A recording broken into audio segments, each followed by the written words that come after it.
Hi guys, welcome back to another informative video where we discuss things about saving, investing, stock market, and a lot of practical tips so you can use to improve your way of living. As you can see from the title, I just recently resigned. Today is September 20, and I resigned 5 days ago.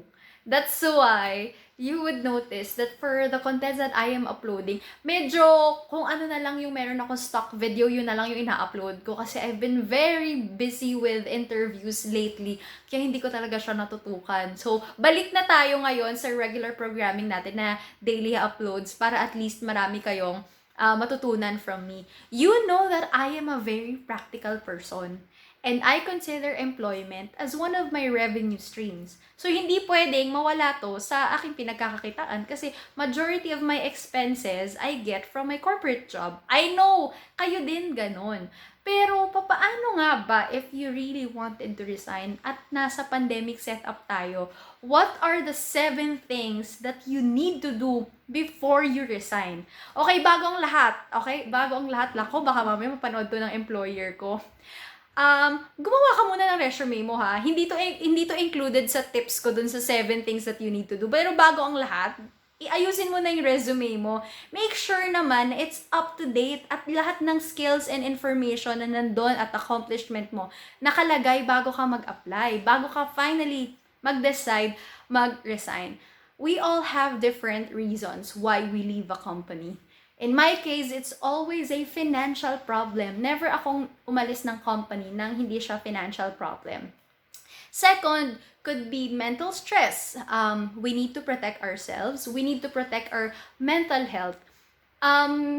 Hindi kasi siya masyadong napag-uusapan before. But to be honest, corporate job is really toxic. It's taxing day to day. Lalo na yung nagta-transportation pa tayo na sobrang traffic before, di ba? Transpo pa lang, patay ka na. But now that it's even harder because our move is always limited, alam mo yun? Kahit saan ka pumunta, laging parang limitado ang galaw mo. It's very important to know these 7 things. Walang masama sa pagre-resign it's for your career, it's for your own growth, at kung hindi naman na siya nakakapagbigay ng peace of mind sa'yo, pwedeng-pwede mo siya talagang i-consider anytime, whether or not may pandemic or wala. We just have a different setup because our purpose varies. Napakaswerte ko siguro because I'm in my mid-20s at wala akong family, wala akong anak, wala akong asawa. But I'm definitely sure kung meron akong pamilya o anak, iba siguro tong situation or ibang usapin to. Baka siguro kahit na gaano ka-toxic na, hindi ako aalis kasi nga I have a family to provide for. Pero dahil hindi ako ganun, mas meron akong liberty para mag-explore kasi sarili ko lang yung cargo ko.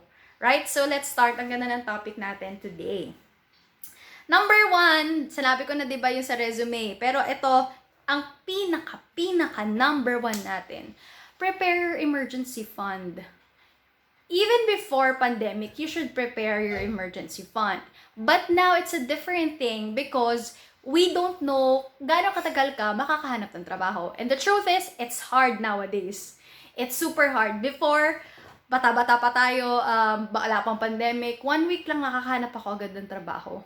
Hindi naman kasi ako mapili sa industries or what, right? Kasi bata ka pa nga eh. You feel like kahit saan ako dyan, okay lang, kaya ko yung sarili ko, kasi bata ka pa eh, right? You make as many mistakes as possible, ganun kapag bata eh, go fighter, right?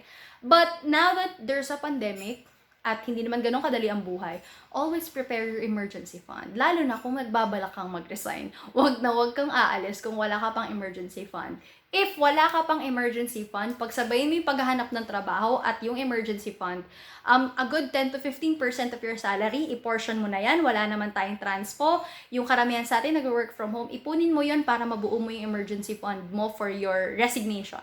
Para at least kung hindi man maging mabilis yung paglipat mo, meron ka magagamit na pera at yung family mo, hindi yung tipong, hala, saan ako pupunta? Baka mamaya yung pambili mo ng turon at barbecue, iaasa mo na lang sa ibang tao kasi wala ka ng pang-merienda. We don't want that, right? Next, if you have your emergency fund na, next na kailangan mong gawin would be to talk to your superior. Okay?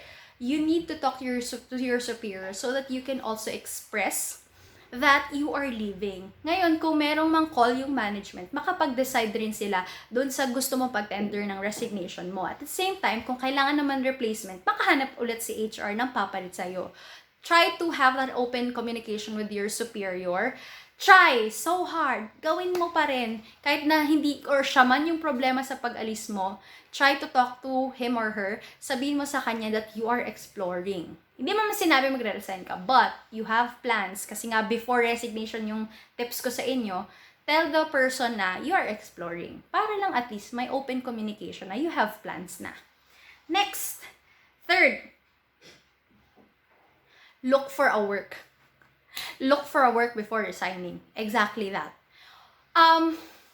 Sabi ko nga, di ba, 1 week lang before nakakahanap na akong trabaho. Ngayon, it took me 3 months. Inabutan pa ako ng ghost month, ha. Ang ate nyo, very confident, kaya ko yan, makakahanap ako. Confident eh, alam mo yun. Dumating yung July, wala. Okay lang, sabi ko. Dumating yung August na gustong-gusto ko na talaga mag-resign. There was even a point na I would just submit my resignation, bahala na si Batman. But that's not my personality. Sasagi siya sa isip ko, but I know I will still do the practical thing, which is maghanap muna ng trabaho. But there are cases na hindi mo na mapigilan. But my advice would always be, look for a job before resigning. Huwag kang mag-aalis agad or magpapadalos-dalos sa desisyon dahil hindi mo na kaya. Have a clear mind, di ba? Kailangan klaro sa utak mo na makakahanap ka ng trabaho para mag-manifest siya sa'yo. So, dun sa mga taong nagre-resign, andyan talaga yung tipo, yung fear, yung anxiety, makakahanap ka ba kasi gusto mo nang umalis, as namamangka ka pa sa dalawang ilog, doing work and at the same time handling interviews. But ang masasabi ko talaga, tibayan mo yung loob mo. Kailangan may mahanap kang trabaho. Yung goal mo, kailangan mong makakita ng company na lilipatan agad-agad. There are even colleagues of mine na nag-accept sila ng lower pay. Kasi hindi nila kaya. I have friends as well na ganun yung situation. Yung iba during pandemic, okay na nga sila sa break-even lang eh. But kung kaya mong mabenta yung sarili mo ng mas maganda, better. And it comes in time. Minsan, the longer that you've been into interviews, mas nahasa yung skills mo sa interview. So, mas malaki yung chance na makaland ka ng mas magandang trabaho. My advice is, collect and then you select. Collect ka lang ng JO, ng interviews, tapos tsaka mo i-assess. Saan kaya ako mas maganda dito? Ano kaya mas magandang opportunities? Gusto ko ba yung industry na to or gusto ko yung isa? You have all the time.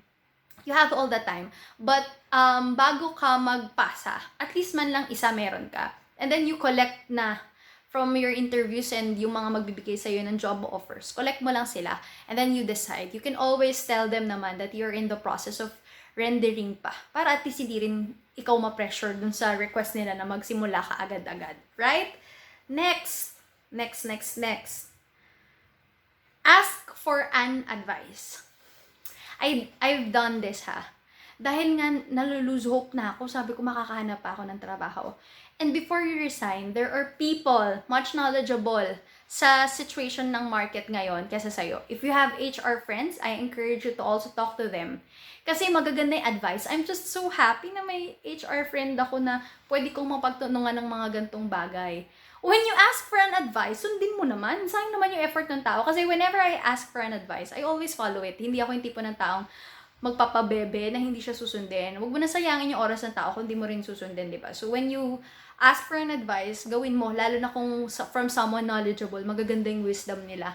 Why am I saying that you have to ask for an advice? Minsan kasi, we're into the moment. Ang nasa utak natin, kailangan ko makahanap ng trabaho. We are not being logical enough to assess the situation. Kasi baka mamaya, you're in a good place pala. Tas ang sinusugal mo, pwede ka pang mapasama. So when you ask for an advice, it also opens you up to wide stream of opportunities around you at yung mga bagay na nami-miss out mo. So always look for someone knowledgeable, mentor, na pwede kang i-coach. Kasi baka mamaya, nagdadrama ka lang pala dyan. Maganda naman pala yung situation mo sa company nyo. Right?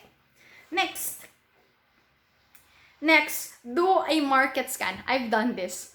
Sa 3 buwan kong paghahanap ng trabaho, I did a market scan and I realized that I will not to be exact. I will not be able to get my asking price because in terms of my market scan, eto ngayon yung industry and ang masakit doon, feeling ko, nasa ceiling amount ako na I need to level up ng sobra-sobra para ma-achieve ko yung asking ko. And it's heartbreaking to see that kasi nga pandemic setup, everyone's struggling. Lalo na yung mga malalaking companies, kahit malalaki yan, struggling pa rin yan.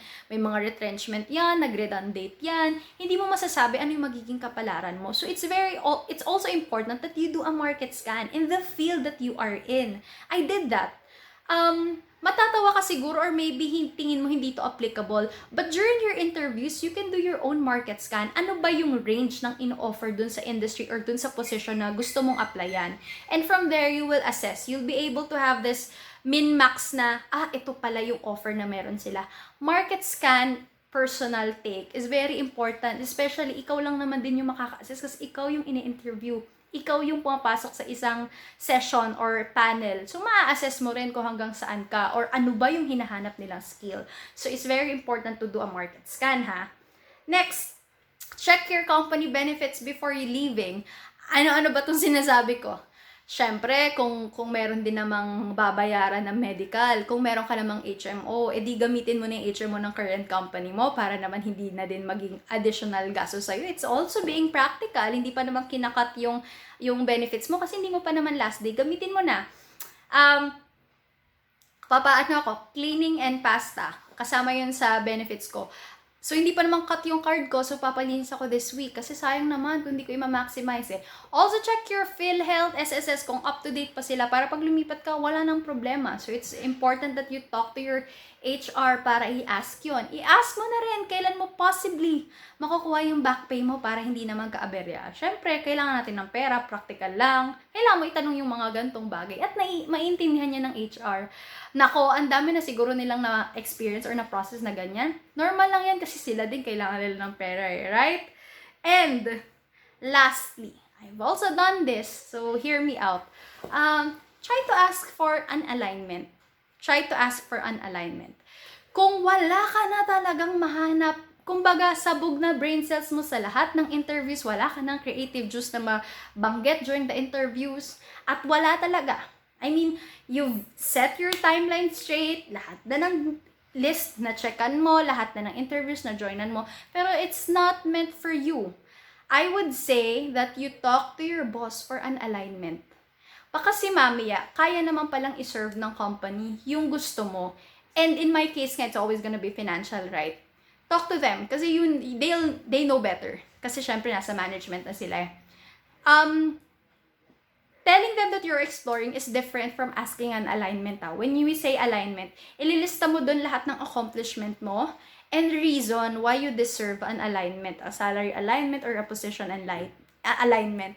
Minsan kasi, may mga nadadaan sa usapan. May mga bagay naman na hindi. In my case, it did not work. I asked for it, hindi siya binigay sa akin. So sabi ko, wala, kailangan ko makahanap ng trabaho. So, loka-loka ako niyang mga 3 buwan. Buti na lang marami akong stock video sa phone ko na I can upload. Yung mga uploads pa na yon minsan hindi ko talaga intend for that day. Pero dahil wala nga akong time mag-content, yun na ina-upload ko.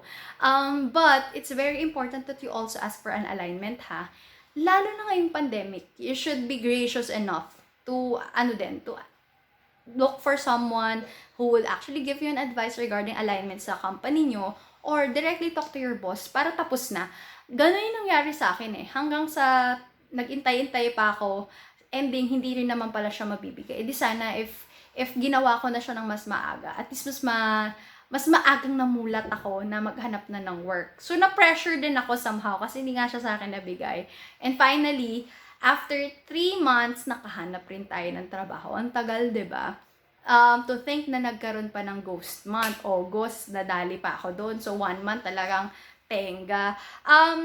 I just resigned 5 days ago. So, you see, nag-intay ako na makahanap ako talaga ng opportunity. Hindi yung tipong nagpadalos-dalos ako na di ko na talaga kaya, ganyan, or I want a better opportunity for myself, gusto ko na agad magpasa.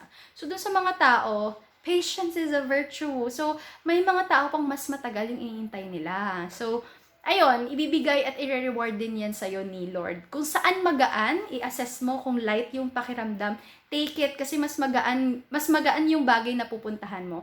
Parang mas nag-a-attract siya ng peace of mind, positivity, right? So, yun, choose something lighter para at least, kung lilipat ka man, hindi siya maging burden sa'yo. Kasi baka mamaya maulit lang din yung nangyari sa'yo with your previous job. So yun, to those people looking for a job, if you enjoy this video, please comment down kung ano yung mga part 2 or 3 na gusto nyo. I'm now rendering for 30 days. So medyo konti na lang yung mga jobs na ginagawa ko. Pero ang daming bagong mga requests kahit na nag-resign na tayo. So ayun, I hope you guys enjoy this video. Bye!